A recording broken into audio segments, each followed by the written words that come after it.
Hi everyone, welcome back to the channel and a new video. Guys, I'm going to be completely honest. This is one of those starts that I do that could go either way, so this may be deleted. You'll probably recognise where I am, Spa Chats, and you would have previously watched a video on the Mercedes Vito. So I'm round here actually picking up some rad brackets, and I've just been in and they're going to be another 30 minutes. So I'm sitting here flicking through Instagram, and somebody's actually offered us, well, you will see it in the thumbnail if we buy it, a non-runner Range Rover Sport. Now I've just got off the phone to Chris and I said, look, this is a situation, what do you think about it? And he said, run a check on it, long as it all checks out, put a post out, try and see if somebody can get it, because it's a long way, not a long way, Peterborough, but it's not going to go on my truck, is it, a Range Rover Sport? So put a post out, see if we can arrange for someone to go and get it, as long as it's all okay, and then we'll go from there. So I'm going to run a report. Long as that's okay, I'm going to be putting out an Instagram post. So for those of you that follow us on Instagram, make sure, well, you would have seen that post previously. Also, guys, I've noticed a lot of you that are reaching out on Instagram are still not including your telephone number. If you've got something to sell to us, you must include your telephone number. Otherwise, you're never going to get a reply from us. So let's check this car out. I'm quite excited about it. It's been a long time since we had one, and I'm just hoping that everything pans out and we do end up getting it. Let's do it.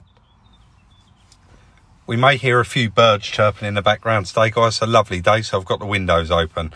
So I've punched the chassis number, not the reg. In the top there, you can see chassis number or reg. I always try to go with chassis number, and obviously there is both options there if you can't do at the time. Land Rover, Range Rover, mileage okay, theft okay, accidents okay, no finance, which is exactly what the people said. Was manufactured 12th of the 9th, 2008. And then was registered United Kingdom the 1st, 2009. So this is the very, very last of the early 2.7s.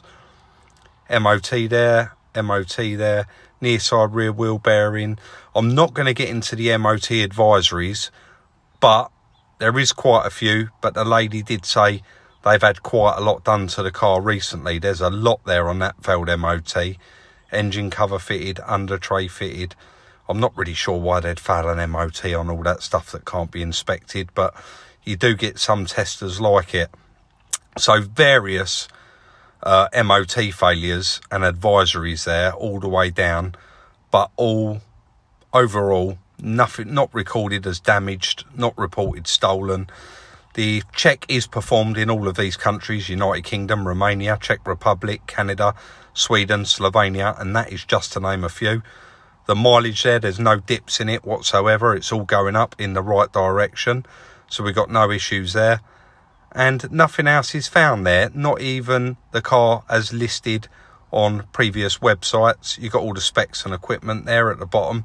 And right at the bottom of this check, obviously you've got these 9 helpful tips and tricks. So even if you've never bought a car before and it's your first time and you don't know a lot about cars, there is 9 helpful tips and tricks here to show you what to look out for when purchasing your car. I'm just going to show you briefly for 2 seconds a quick check that actually shows you what you are looking for if the car is damaged. So just this front page here. So this is a sample report, guys, and we've previously used it before. So mileage issue, theft issue, accident issue. And if anything jumps out in that amber, then obviously there is an issue with the car and you need to investigate that in the check a little bit further on. It will give you dates and more specifics on why this has got the orange markers against it. I want to thank Car Vertical once again for the continued support on the channel with these must-do checks before you buy a car. Use the link in the description for a 10% off, or use the code SR10 from any browser. Right, let's have a chat with Chris, put out this Instagram post and hopefully get this one bought.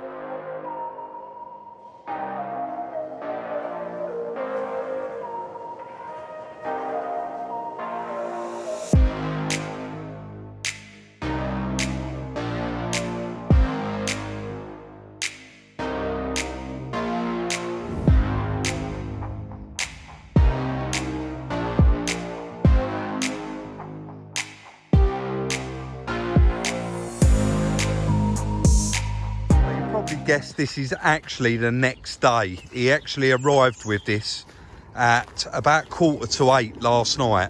YC Auto Tech. Guys, I am going to link him in the description down below. I don't know if he follows us. Well, he obviously follows us on Instagram. Don't know if he follows the channel. But he reached straight out to us and said, Rob, I can get that done for you now. And he literally went and picked it up straight away. They got there, collected it and dropped it off last night. So a little bit of background before we get carried away. We've been so busy, we haven't even looked at this yet. Like I say, we've done a few bits this morning and now we're straight on this. So one of our subscribers sent us the guy's number. It was his wife's car and they have meticulously looked after this car. It's recently had brand new discs, pads. It's got the Brembos on it, I've just seen. Air suspension pump. What else was on there? Airbags, cam belts. Fuel pump belt. Fuel pump belt and the cam belt. Everything's been done. It's been really well looked after. They actually had this car sold, so to speak. They was trading it in this Friday. They've had to back out the deal and pay the extra money for the car. But 2009 58 Range Rover Sport. The lady was driving it. It went into limp mode. She said all these lights flashed up on a dash. She pulled over, turned it off, called, was it the AA or RAC? I can't even remember now. They've plugged it in and said to her it's some sort of electrical fault. This is not a low mileage singing, you know, it is singing and dancing, but it's not a low mileage car. It's done 130. Chris, where are we going with it? Straight away, there's, you know, it is a nice car. I will do a quick walk around. It's not without its marks. It's got a little dig in it there. It is nice and tidy for its year. It's not all beat up, is it? No. It's had like, it's reversed into something maybe. It needs a good clean. I've got to be careful because there's another project over there that we haven't shown yet. I think some people will recognise it. Yeah, that's a shame. I'm not a lover of the wheels. No. The recovery guy said, yeah, they're really nice. How big are they? 22 inch. Yeah, too big. Yeah. I mean, this is exactly the same colour as the last one we had. Yeah. And guys, the title of this car, Range Rover Sport, the cheapest in the world. Chris, what did we say before we discussed the title? If anyone wants to question that, show us where that car is as cheaper and we'll buy that as well. We will, won't we? Let's just roll with the price. Guys, £1,500. And also I'm going to put in there and be completely honest. This car was actually £1,000. That's what they asked for it. Then the chap said they'd actually been offered £1,500 by a scrapyard, and I completely, we get that, don't we? It's worth that money. He said, Rob, if you're prepared to match that, the car's still yours. I said, yep, we'll have it. Definitely we'll have it. So we get into the recovery and all that sort of thing when we do the numbers, but that was very reasonable, and we're really happy with this car, the cheapest Range Rover in the world, for £1,500. I know that they're not expensive now. You can pick these up with high mileage, £6,000-7,000, but this is nice. And because they've had them belts done, we bought it worst case scenario. That was toast. Well, we don't know if it is toast. No, but worst case scenario, right. We took a chance that it's toast. But because they said they'd had the belts done, we just took a chance on it. Chris, I've got the keys here. You might as well try and spin it over. Flat, isn't it? They did say it was flat. Yeah, the recovery truck. To probably charge the battery up first, don't we? Or jump it. The thing is, as well, what we haven't got with this, what we have had previously, is a report from the RAC. Sorry, I'm trying not to show that other project. The RAC or AA, whoever it was. There's nothing here, but that cover's been off. Is that? Yeah, that's possibly been off. Yeah. So we're just going to start. We get that charged, and I think so. Plug it in. Sorry. I think we get it charged and we... Sorry, I'm getting so excited here. I'm getting ahead of myself. What they actually said. It always rings alarm bells to me when people say we've just had something done and then it breaks down. So, but you can see, I don't know if you can show that. You can see one of the cams there. Yeah. One of the lobes. Yeah, you can. So what we do, we charge the battery up. Chris, sorry. Just, you can carry on. I forgot to mention. the RAC or the AA said to the lady, it's an electrical fault. Yeah, but we're not going anywhere with that. But I wanted to put that in the video. Yeah. So carry on, mate. I'm sorry. We charge the battery, and just one of us will watch that cam, and we crank it. Yeah. Because they say they've just had the belts done. Yeah. It has been known for people to not do the belts correctly, and they Well, don't last 5 minutes. A lot of people do the cam belt and don't do that back diesel or they belt. Don't put something back together, or don't do it up properly, and it lets go. Don't put a new tensioner. So yeah. Before we waste any time, we just want to make sure that cam's turning. Yeah, and then we go from there, plugging it in. Right. Full. Let's get that off, get that charged. We'll start from there, and then we'll cut back in, yeah? Before we do get going, Chris is going to run a quick battery test. It might take him a minute to go through it, so we will cut back in. And basically, we're doing that is, if this battery's no good, there's no point in us whatsoever trying it, because you need a big, decent battery. We've learned before, haven't we, on a car like that. Yeah. Let Chris get it all set up there, guys.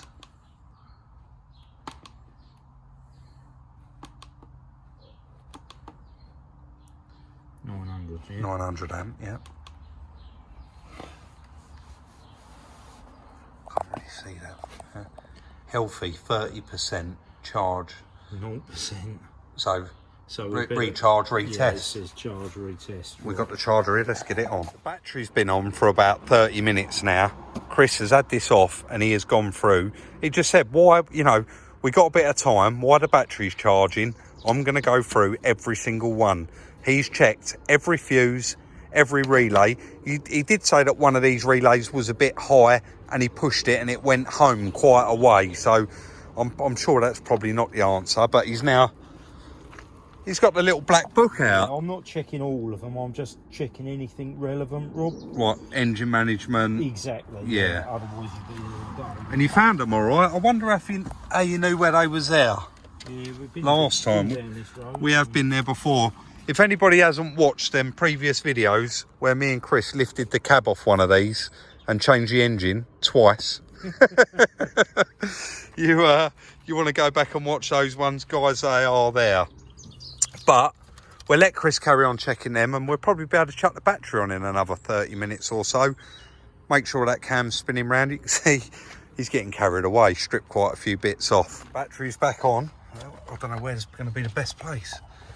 That's getting the rocker, isn't it? That's it. I think when I start recording, Perfect. I have started recording. I was going to say my light will be on. It's not. Go on, mate. Give that a go. Yeah. I'm only going to just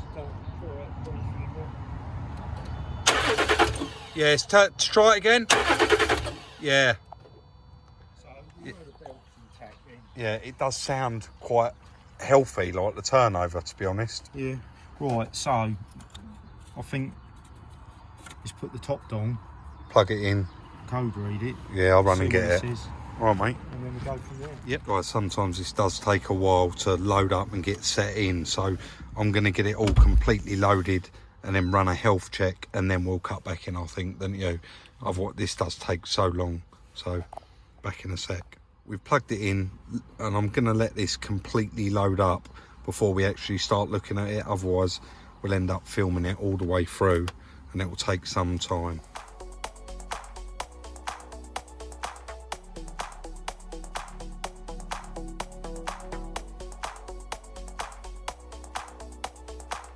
I'll time-lapse that, and it seemed like seconds to you, but it actually took quite a while. And I'm going to be honest, just off the bat, I've never seen a car with that many faults before. So what we're going to actually do is get Chris to go through the ones that are vitally important to stop it running, right? Or do you want to... Do you know, I'm thinking with that number of faults, look, we've got 6 engine control module, 2 transmission, instrument, ride level, steering angle sensor. I know what you're going to say. Yeah, battery flat related. battery. I think clear them. Yeah. Then we crank it, and then we reread it and see what ones come back. We're gonna stay rolling here because it's going quite quick. Yeah. There's one that's come back. ATCM. It's this thing, isn't it? Yes. 75%. This is where it'll stall on us. It has, hasn't it?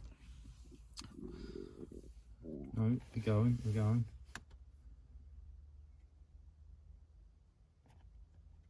The car's doing quite a lot of stuff in the background here. We've got traction control light flashing. The thing's clicking, isn't there? Right, so just that one thing. That's gearbox related, isn't it? Possibly. Well, Ignition. I don't know. I think this is the terrain thing, so it's to do It is, sorry, yeah. the diffs. So, Turn it off, turn it back on. probably crank it actually, Rob. I've turned the key off anyway, just to be. The torch is on there. That went to start. That went to start then. Right, let's... I'll We'll tell you have what to we're do doing. a We're going to do a quick No, just try that again, Rob. transmission fault. It's turning over quite quick, isn't it? Yeah, do you know what? I know we've I'm charged just... the battery, but that sounds low on compression, doesn't it? I can't get the key out now. I was just going to say, this key here has been chewed by a dog. Right, yeah. And this key that's in the ignition, Doesn't look that I now can't get out. I can't actually get it out. I need to concentrate on... We're going to have to cut there for a minute. I want to get that key out. It's stuck. Is it really? Yeah, but that Strange, key, isn't it? you can see as well, is ruined. So quite a lot of diagnosing in the background there, and I think we established the key wouldn't come out because we don't think that it was all the way home in park. And you can see it displaying park. Yeah, I'm not sure it wasn't coming actually out. Was properly in park. But I did give it a good spray with WD-40 and there's quite a lot of black stuff in there. So Chris has cleared all of the faults again, and all of the faults have gone off the dash, including the F gearbox fault. So we're going to go again? Might as well, yeah.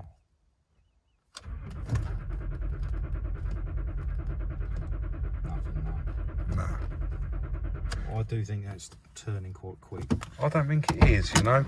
I'm only going to say that. Now you've done that, we can run another health check. Yeah.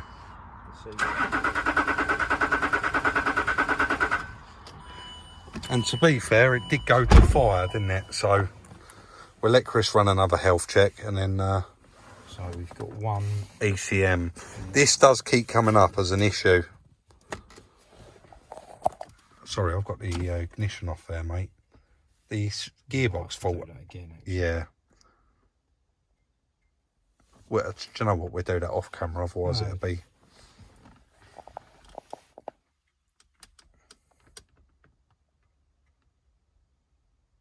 Is that a CD changer that keeps going, or this little fridge? I think it's as this runs through things. It tests everything, different yeah. things operate. Yeah, there's quite a lot come back up there again, isn't there? We'll let that do its thing, It's and then nearly we'll... there, hold on. Yeah, but then we've got to go through each and every one of them, haven't we? Yeah, it's that.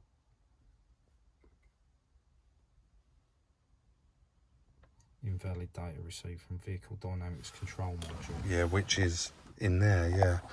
Could this be a case of, I've seen it before on a Mercedes, a drink was spilt in here? You just don't know, do you? It could be anything. Fuel rail pressure sensor range performance pending. So It might not be checking it because it hasn't run, but that gearbox fault hasn't come in that back. case, what we'd need to do is go live data and see what we're getting fuel pressure, won't we? Yeah. If that's come up, let's go back. Let's go through and do a few tests on it. So Chris has just gone through and got us to this point, and the only one that's come up there, engine control module, is fuel related. So fuel rail pressure sensor. Range performance. So if we go live data and check that, and you crank it, we should be able to see what the pressure is, if there's any pressure. Yeah, okay, mate. Log into live data and then we'll cut back in and show it. So that's fuel rail pressure, Chris. Yep. Plenty of fuel pressure there, wasn't there? Yeah, it Although just it's dropping back, isn't it? When you crank that, it initially surged and then it dropped right back. Right, we'll do it again, yeah? Yeah, keep cranking it.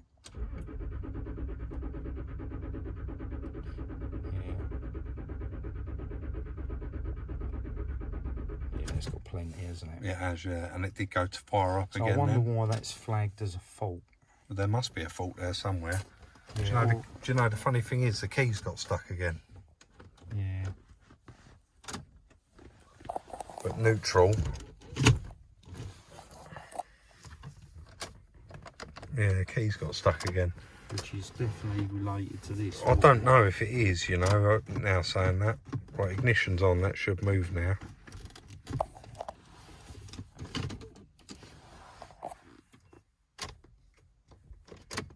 No. No, we've got a few issues here. We're going to need to go through and do a few checks ourselves. Yes. So there is, I think a drink's been spilt in here. I really do. It's either that, or do you remember on that Discovery 2? Yeah. That it was actually that on the side of the gearbox, wasn't it? Didn't know what gear it was in. Went out of adjustment, didn't it? Yeah. So it.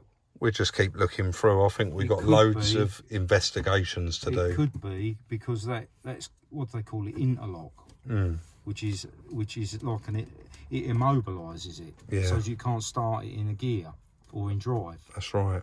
So it could be as simple as that. I don't know, but we're getting sidetracked really. Yeah, that's saying fuel pressure, but then if that interlock immobilises a fuel pump to stop it from running, that's going to be that's not actually a fault.